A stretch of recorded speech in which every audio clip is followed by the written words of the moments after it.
जय श्री राम। नहीं राम, मैं तुम्हें वन नहीं जाने दूंगी। ये मेरी आज्ञा है। यहीं रहोगे तुम, मेरे पास रहोगे तुम। यदि मैंने ऐसा किया, सूर्यवंश की उज्जवल परंपरा खंडित हो जाएगी और सारा का सारा दोष आपके सर आ जाएगा। आपके इस निर्णय से सबकी उंगलियां मुझ पर उठेंगी। सब कहेंगे कि राम राज वैभव का त्याग करना नहीं चाहता था, वनवास ना जाना पड़े इसीलिए मां के आंचल में छिप गया। क्या आप चाहती हैं कि आपके पुत्र पर सब लोग उंगलियां उठाएं? क्या आप चाहती हैं कि वनवास टालने के लिए मैं पिताजी के वचनों का पालन ना करूं? क्या आप चाहती हैं कि मेरे एक निर्णय से एकत्र कुटुंब पद्धति विभक्त कुटुंब पद्धति में बदल जाए? नहीं, नहीं राम, मैं ऐसा कुछ नहीं चाहती राम, ऐसा कुछ नहीं चाहती मैं। भविष्य में हर किसी को अपनी मां का आदर सम्मान करना चाहिए। उनकी इच्छा को आज्ञा मानकर उसका पालन करना चाहिए, चाहे वो मां सौतेली हो या सखी। राम,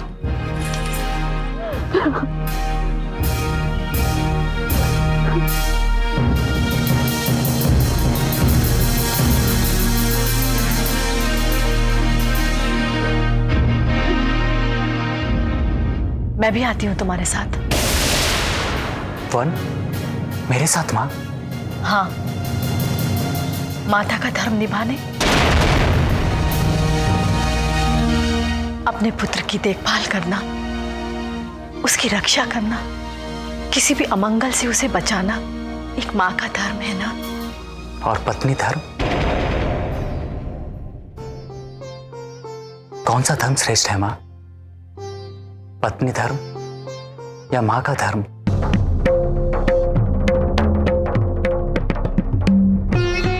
बताइए मां। पत्नी धर्म। स्त्री को पहले पत्नी धर्म निभाना चाहिए। कैकेयी ने हमको किस धर्म संकट में डाल दिया है। हाथ खुले हैं पर ऐसा लगता है जैसे हम बंधन में हैं। चाहते हुए भी मैं तुम्हारे साथ वन में नहीं आ सकती, क्योंकि मैं अपने पति को छोड़ के कहीं नहीं जा सकती। क्योंकि मेरे साथ वन में आने का अर्थ है महाराज को त्याग देना। नहीं राम, ऐसा मत करो राम। मां, इसलिए धर्म की गति जानकर आप मुझे प्रसन्न होकर वन में जाने की आज्ञा दीजिए, ताकि मेरी वन की यात्रा मंगलमय हो। 14 वर्ष तो पलक झपकते समाप्त हो जाएंगे और मैं अपने पिताजी के वचनों का पालन करके लौट आऊंगा और आपकी चरण वंदना करूंगा। कितनी सहज से कह दिया तुमने 14 वर्ष। मुझे तो तुम्हारे बिना एक एक पल, एक एक युग के समान लगेगा राम। 14 वर्ष कैसे कटेंगे राम? धीरज रखिए मां। 14 वर्ष का एक एक पल मेरी परीक्षा लेगा राम। सूर्य उदय होते ही मैं तुम्हारी राहों में आंखें बिछाए रहूंगी, परंतु जब सूर्य अस्त होगा तो मेरा धैर्य डगमगाने लगेगा। 14 वर्ष के लिए एक पुत्र को अपनी मां से अलग कर दिया जाएगा। मां, जाओ राम, जाओ। मैं तुम्हें अपनी ममता के बंधन में बांधकर नहीं रखना चाहती, क्योंकि तुम्हारे आदर्शों पर ही तो भविष्य में पृथ्वी लोक के वासियों को चलना है। जाकर अपने पिता के वचनों का पालन करो। बड़ी ही अभागिन है ये अयोध्या जिसका तुम त्याग कर रहे हो, और बड़ा ही भाग्यशाली है वो वन जहां पे जाकर तुम रहोगे। कोई देव लीला ही होगी जिसकी वजह से तुम्हें वन में जाना पड़ रहा है। माँ,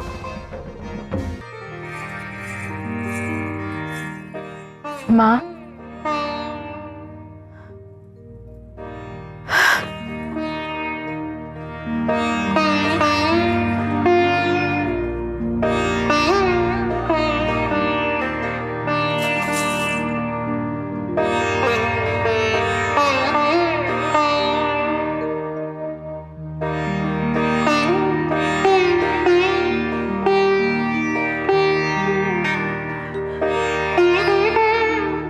विवाह में अग्नि को साक्षी मानकर पत्नी पति को वचन देती है कि वो हर दुख सुख में, हर दशा में, हर स्थिति में अपने पति का साथ देगी।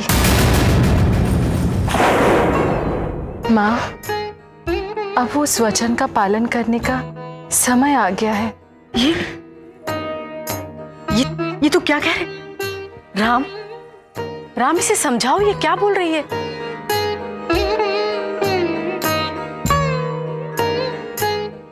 सीते, मैं पिताजी के वचनों का पालन करने के लिए वनवास जा रहा हूं। मैं आपको दिए हुए वचनों का पालन करने के लिए आपके साथ जा रही हूँ। मैं पुत्र धर्म का पालन कर रहा हूँ सीते। मैं पत्नी धर्म का पालन कर रही हूँ रघुनाथ। सीते, वन स्त्रियों के लिए नहीं है। जब पति साथ होता है रघुनाथ, तो वन भवन बन जाता है। कृपया मुझे मेरा धर्म निभाने दीजिए।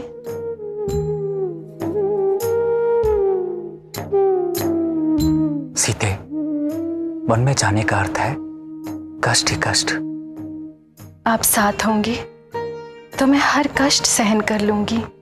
सीते, वन में हिंसक जानवर होंगे, मायावी राक्षस होंगे।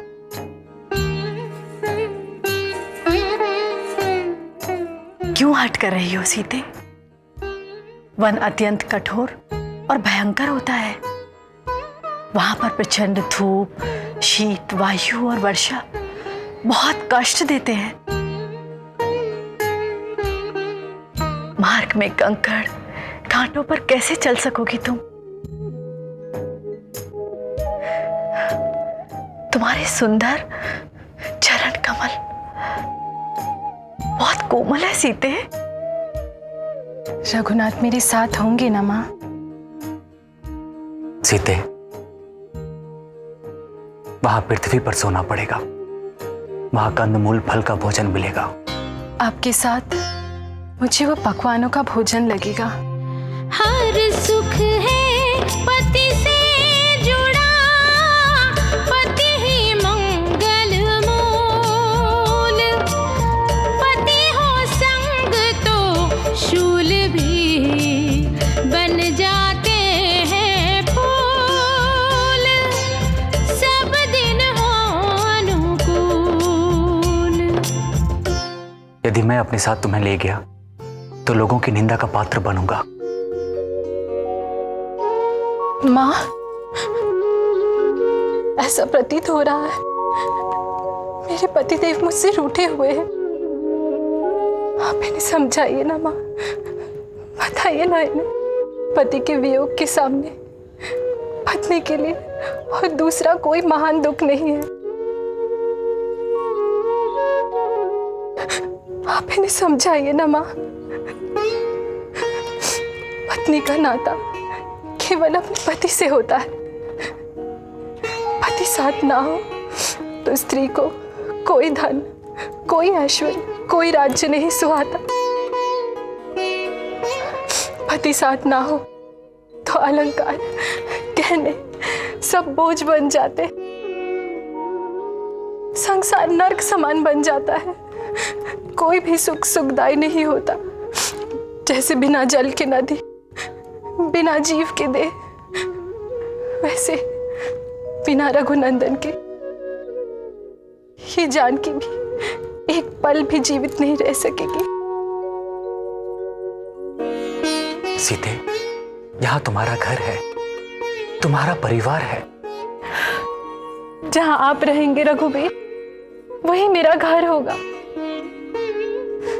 वो ही मेरा परिवार होगा। आप धर्म पालक है रघुवीर, तो मुझे अपने धर्म का पालन करने से क्यों रोक रहे हैं?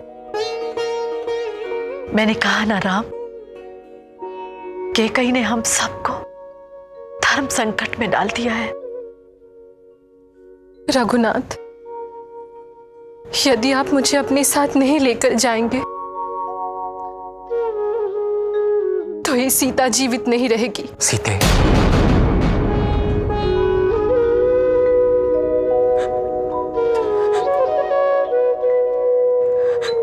प्राण वन में चले जाएगा प्राणनाथ, तो शरीर तो निष्प्राण हो जाएगा ना।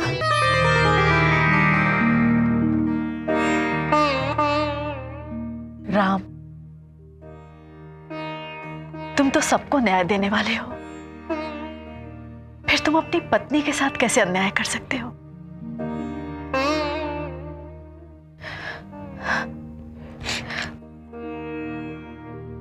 सीता का तुम्हारा साथ देना और 14 वर्ष के लिए तुम्हारे साथ वन में जाना सर्वथा उचित है राम। मां, सीता राम अलग अलग नहीं है। सीता राम एक ही है। सीते, वन में जाने की तत्काल तैयारी करो।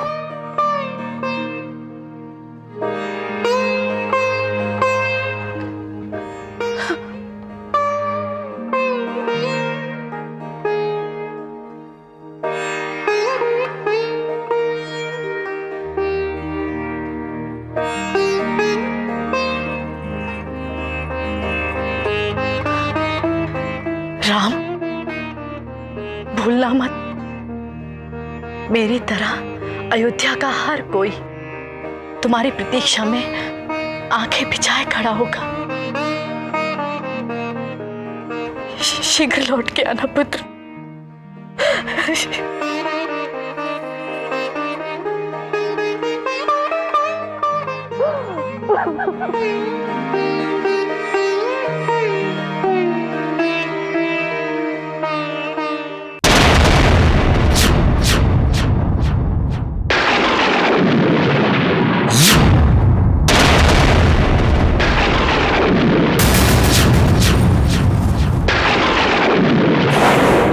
मां, लक्ष्मण के धनुष की टंकार बता रही है कि लक्ष्मण क्रोधित हुआ है। उसका संयम उसका साथ छोड़ रहा है। मैंने अपने संयम को यम के पास भेज दिया है उर्मिला। राम भैया के विरुद्ध राजनीति का षड्यंत्र रचा जा रहा है और मैं उसका भेदन ना करूं, यह अनुचित ही नहीं असंभव है। यदि एक मां अपने पुत्र का राज्याभिषेक रोक सकती है तो एक भाई दूसरे भाई का राज्याभिषेक भी रोक सकता है। यह मैं पूरे विश्व को दिखा दूंगा। आप क्या करना चाहते हैं? युद्ध। किससे?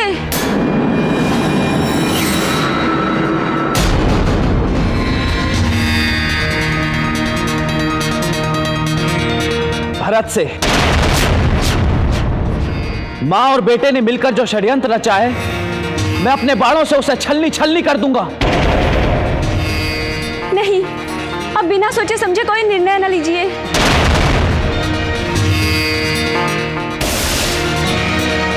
तुम्हें याद है उर्मिला, जब पिताजी ने उत्तरदायित्व का बंटवारा किया था तो मेरे हिस्से में अयोध्या के रक्षण का उत्तरदायित्व आया था। अब मैं अपना वही उत्तरदायित्व निभाऊंगा। मुझे अयोध्या का रक्षण करना है। राज सिंहासन तो दूर, मैं भरत को अयोध्या में पैर भी रखने नहीं दूंगा। और यदि शत्रुघ्न ने भी भरत का साथ दिया तो मैं भूल जाऊंगा कि वो मेरा भाई है। मैं भूल जाऊंगा कि हम दोनों ने एक ही माँ की कोख से जन्म लिया है। भरत को आने में अभी समय है। मुझे उससे पहले क्या क्या करेंगे आप उससे पहले? छोटी माँ और पिताजी मिलकर राजनीति में कोई उथल पुथल ना करें, उससे पहले मुझे उन्हें बंदी बनाना होगा।